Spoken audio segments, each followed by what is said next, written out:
Hello दोस्तों, सभी को मेरा नमस्कार। आप सभी का अपने यूट्यूब चैनल राज एजुकेशन हेल्प में फिर से स्वागत है।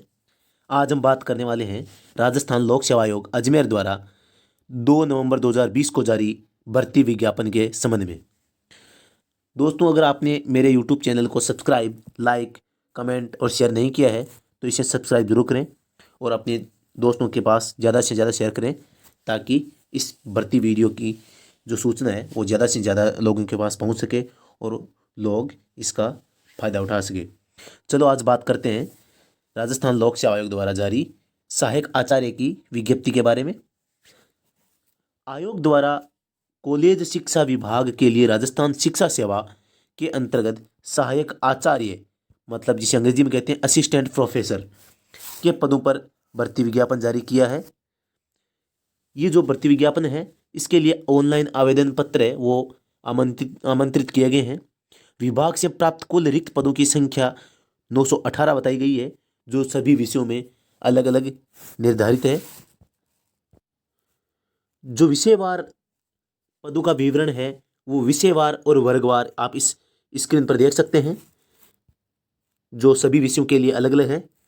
Geography, Hindi, history, sociology, music, philosophy, political science, public administration, Sanskrit. इस प्रकार राजस्थान में इस असिस्टेंट प्रोफेसर के पदों पर होने वाली भर्ती के लिए कुल 918 पदों को निर्धारित किया गया है, जैसा कि आप यहाँ कुल टोटल के आगे देख सकते हैं। आज हम इस वीडियो में इस भर्ती से संबंधित समस्त जानकारी है वो प्राप्त करेंगे। जैसा कि आपको स्क्रीन पर दिखाई दे सकता है कि कार्मिक विभाग से जो इस भर्ती के लिए जो आज्ञा मिली है राजस्थान लोक सेवा आयोग को, और राजस्थान लोक सेवा आयोग ने इसका जो ये भर्ती विज्ञापन जारी किया है इसमें क्या क्या है, कितनी एज है, क्या शैक्षिक योग्यता रहेगी, क्या आयु रहेगी, क्या परीक्षा शुल्क रहेगा, क्या है वो चयन प्रक्रिया का रहेगी, साक्षात्कार होगा या नहीं होगा, होगा तो कब होगा, परीक्षा कब होगी। इस प्रकार जो ये भर्ती प्रक्रिया है इसमें कितनी सैलरी मिलेगी और कहाँ कहाँ नियुक्तियाँ दी जाएगी, कहाँ कहाँ कितनी पोस्टें हैं, किस सब्जेक्ट में कितनी पोस्टें हैं, या किस जो कैटेगरी है जैसे जनरल, ओबीसी, SC ST या जो विशेष योग्यजन है उनके लिए क्या है वो शैक्षिक योग्यता रखी है, कितनी छूट दी गई है, या कौन से वर्गों को कितने वर्ष की आयु में छूट दी गई है, या कौन से वर्ग को कितने रुपए की शुल्क में छूट दी गई है। इस प्रकार इन सभी जानकारी को आज हम इस वीडियो में देखने वाले हैं। जैसा कि आप स्क्रीन पर देख सकते हैं कि नंबर 4 पॉइंट में विशेष योग्यजन से संबंधित बात हो रही है, दिव्यांगजनों की। और जो ये उक्त पद है इन सभी के लिए आपको पता होगा कि असिस्टेंट प्रोफेसर के लिए जो गुड एकेडमिक रिकॉर्ड है उसके बारे में भी बात हो रही है, और इसके लिए नेट, स्लेट, सेट इत्यादि की बात हो रही है। और गुड एकेडमिक रिकॉर्ड की परिभाषा है वो राज्य सरकार के एक पत्र दिनांक 21/2/2014 के अनुसार बताई गई है। और जो श्रेणियाँ हैं SC ST OBC आदि, इनको जो छूट मिलने वाली है वो किसको कितनी छूट मिलेगी, किसको मतलब आयु में कितनी छूट मिलेगी, इसका विवरण इसमें दिया गया है। इसके अलावा ये आप स्क्रीन पे देख सकते हैं कि जो भूतपूर्व कैदी है या जो दंडित हो गए हैं उनको इस परीक्षा में शामिल होने का मौका मिलेगा नहीं मिलेगा, या जो पंचायत समितियों में जो अध्यापकों को लगाया हुआ है और वो जो अभी कार्य कर रहे हैं उनको क्या मौका मिलेगा या नहीं मिलेगा, आयु में छूट मिलेगी नहीं मिलेगी। जो व्याख्याता के पद पर भर्ती के लिए ऊपर वर्णित जो आयु दे रखी है उसके संबंध में, तथा जो इसके अलावा जो चयन प्रक्रिया है उक्त पद लिखित प्रतियोगी परीक्षा एवं साक्षात्कार के माध्यम से भरे जाएंगे।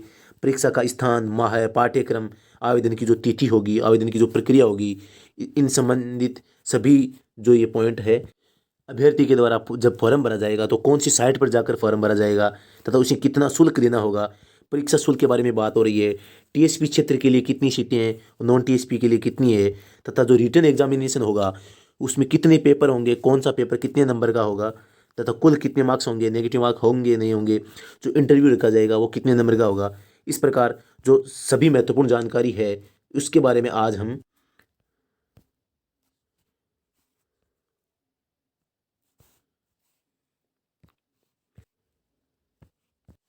राजस्थान लोक सेवा आयोग अजमेर द्वारा एक और सौगात, पद नाम असिस्टेंट प्रोफेसर, जिसे हम हिंदी में कहते हैं सहायक प्रोफेसर की भर्ती निकाली गई है। आगे हम बात करें, राजस्थान लोक सेवा आयोग ने कॉलेज शिक्षा विभाग में शिक्षा सेवा हेतु सहायक आचार्य या असिस्टेंट प्रोफेसर के पदों पर ऑनलाइन आवेदन पत्र मांगे गए हैं। जैसा कि आप देख सकते हैं कि ऑनलाइन आवेदन पत्र मांगे गए हैं, जो कि दिनांक 9 नवंबर 2020 कब से शुरू हुए हैं, 9 नवंबर 2020 से लेकर 12 दिसंबर 2020 तक, ये नवंबर नहीं है, बाय मिस्टेक हो गया है, ये कितना है, 12 दिसंबर 2020 ये इसकी लास्ट डेट होगी, तक की अवधि के लिए आवेदन फॉर्म भरे जा सकेंगे। इसके लिए राजस्थान लोक सेवा आयोग ने कुल 31 विषयों के लिए आवेदन पत्र आमंत्रित किए हैं। इन 31 विषयों के लिए कुल 918 पदों पर भर्ती की जानी प्रस्तावित है। अब हम बात करें आवेदन हेतु शैक्षिक योग्यताओं की, तो आपको स्क्रीन पे दिखाई दे रहा होगा कि जो शैक्षिक योग्यताएं हैं वो रखी गई है। पोस्ट ग्रेजुएट में कम से कम 55% अंक के साथ पास की गई हो, मतलब जो आपकी मास्टर डिग्री है उसमें कम से कम आपको 55% के साथ वो है पास होनी चाहिए। इसके अलावा यूजीसी द्वारा आयोजित, यूजीसी आप जानते होंगे ये बोर्ड है जो नेट के एग्जाम करवाता है, नेट स्लेट सेट जो ये राज्य स्तरीय जो परीक्षा है इनको भी पास किया होना चाहिए या समकक्ष परीक्षा पास होना अनिवार्य होगा। इसके अलावा नोट, अनुसूचित जाति, अनुसूचित जनजाति एवं अन्य पिछड़ा वर्ग तथा अति पिछड़ा वर्ग के अभ्यर्थियों को 5% की छूट प्रदान की जाएगी। जो ये 5% की छूट उपरोक्त कैटेगरियों को दी जा रही है केवल माध्यमिक या उच्च माध्यमिक या स्नातकोत्तर में किसी एक में ही लिया जा सकेगा।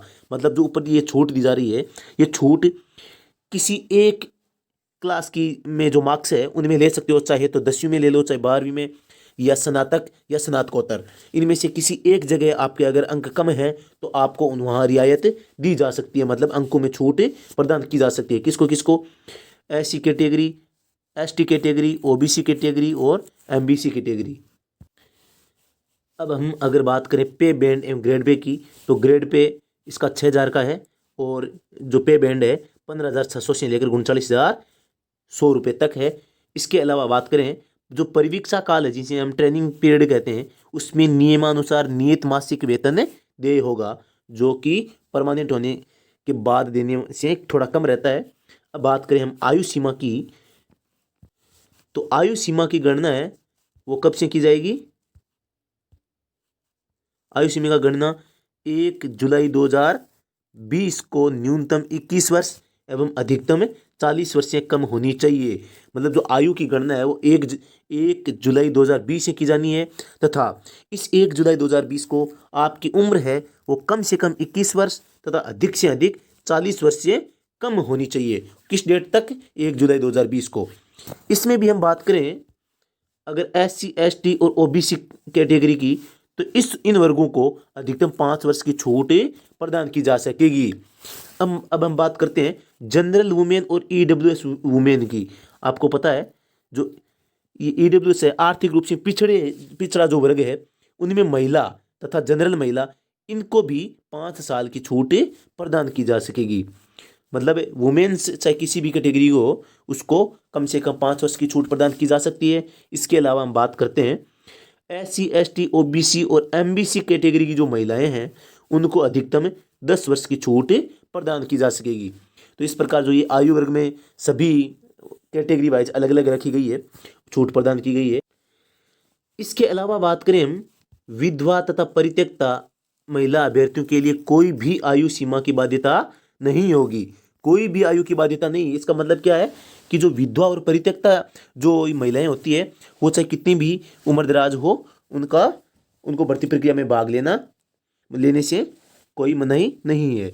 लेकिन इसमें एक बात ये भी कही गई है जो आगे आएगी, विधवा और परित्यक्ता महिला अभ्यर्थियों के अलावा किसी भी अभ्यर्थी की आयु किसी भी दशा में 50 वर्ष से कम होने पर ही वह आवेदन के लिए पात्र माना जाएगा। मतलब किसी भी दशा में आपकी उम्र है वो 50 वर्ष से ज़्यादा नहीं हो सकती, चाहे आप किसी भी कैटेगरी से हो और आपको कोई सी भी छूट मिलती क्यों ना हो। अब हम बात करते हैं चयन प्रक्रिया की। चयन प्रक्रिया है वो उक्त पदों पर लिखित परीक्षा के द्वारा की जानी एवं लिखित परीक्षा में पास अभ्यर्थियों को जितने जो अभ्यर्थी पास आउट होंगे उनको 2 गुना या 3 गुना जितने भी बुलाएंगे उनको साक्षात्कार के माध्यम से भरा जाएगा।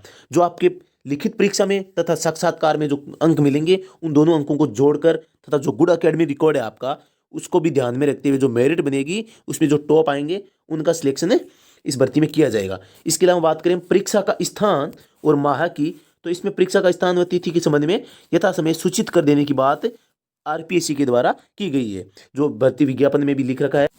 अब हम बात करें ऑनलाइन आवेदन करने की अवधि, तो ऑनलाइन आवेदन करने की अवधि है वो भी आरपीएससी ने जारी कर दी है। ये दिन जो अवधि है ऑनलाइन फॉर्म भरने की वो 9 नवंबर 2020 से लेकर, यहाँ भी कुछ गलती हो गई है, 12 दिसंबर 2020 तक रहेगी। 12 दिसंबर 2020 ये क्या रहेगी, ये थोड़ी सी गलत हो गई है डेट। यहाँ डेट कौन सी होगी, 9 नवंबर 2020 से लेकर 12 दिसंबर 2020 तक के लिए आवेदन फॉर्म में भरे जाएंगे। आवेदन पत्र एसएसओ आईडी के माध्यम से ऑनलाइन भरे जाएंगे। इसके अलावा बात करें हम, आवेदन पत्र राज्य के किसी भी ई मित्र या सीएससी या स्वयं के कंप्यूटर के माध्यम से भरा जा सकेगा। अब हम बात करते हैं परीक्षा शुल्क के बारे में। इस भर्ती के लिए जो आवेदन प्रक्रिया है उसमें जो परीक्षा शुल्क निर्धारित किया गया है वो जनरल, ईडब्ल्यूएस, ओबीसी है। ओबीसी जो क्रीमिलियर वर्ग है एवं जो एमबीसी वर्ग है, जो एमबीसी क्रीमिलियर वर्ग है, उनके लिए कितने रुपए निर्धारित किए गए हैं, 350 रुपये निर्धारित किए गए हैं। इनके अलावा जो ओबीसी, एमबीसी और नॉन क्रीमिलियर वर्ग के जो अभ्यर्थी हैं उनके लिए 250 रुपये निर्धारित किए गए हैं। अगर हम बात करें एससी, एसटी एवं समस्त निःशक्त जन, मतलब जो विकलांग व्यक्ति होते हैं या जो विशेष योग्यता रखते हैं और जिनके परिवार की समस्त वार्षिक आय 2.5 लाख रुपए से कम हो, उनके लिए मात्र 150 रुपये है वो निर्धारित फीस रखी गई है। तो आपकी अगर पारिवारिक आय है वो 2.5 लाख रुपए से अगर कम है तो आपको केवल 150 रुपये ही फीस के रूप में देने होंगे। अब हम बात करते हैं परीक्षा पाठ्यक्रम की। तो परीक्षा पाठ्यक्रम की हम बात करें तो इसमें 3 पेपर होंगे। पहला पेपर है subject concern with the post. ये पेपर है वो 75 मार्क्स का होगा और इसकी जो ड्यूरेशन टाइम है वो 3 आवर्स होगा। और इसमें 150 क्वेश्चन आएंगे। उसी प्रकार जो दूसरा पेपर है ये भी सब्जेक्ट पर आधारित क्वेश्चन होंगे। ये भी 75 मार्क्स का होगा और इसमें भी 150 क्वेश्चन आएंगे और ये भी 3 घंटे का होगा। बात करें हम तीसरे पेपर की तो ये जनरल स्टडीज ऑफ राजस्थान, जो राजस्थान का सामान्य अध्ययन है उसमें से आएगा और इसमें कितने प्रश्न आएंगे, ये इसमें 100 प्रश्न आएंगे तथा ये 50 नंबर का होगा और इसका जो टाइम ड्यूरेशन है वो 2 घंटा रखा गया है। राजस्थान जो लोक सेवा आयोग है उसकी जो ये आधिकारिक साइट है वो आपको स्क्रीन पे दिखाई दे रही होगी, http://rpsc.rajasthan.gov.in। इसके अलावा आप अगर आरपीएससी से संपर्क करना चाहते हैं तो आरपीएससी के जो कॉन्टैक्ट नंबर है वो यहाँ दिए गए हैं। आप आरपीएससी के कॉन्टैक्ट नंबर पर कॉल कर सकते हैं और अन्य किसी भी प्रकार की जो जानकारी आपको चाहिए वो दे सकते हैं। और अगर आपने हमारे इस यूट्यूब चैनल को सब्सक्राइब नहीं किया है तो सब्सक्राइब जरूर करें, लाइक करें, कमेंट करें तथा नोटिफिकेशन ऑन जरूर करें ताकि जो आगे आने वाली वीडियो है उसकी सूचना आपको जल्दी से मिल सके और आप लेटेस्ट वीडियो और वैकेंसी की अपडेट है वो जल्दी से पाते रहें। आज के लिए बस इतना ही, मिलते हैं नेक्स्ट वीडियो में। धन्यवाद।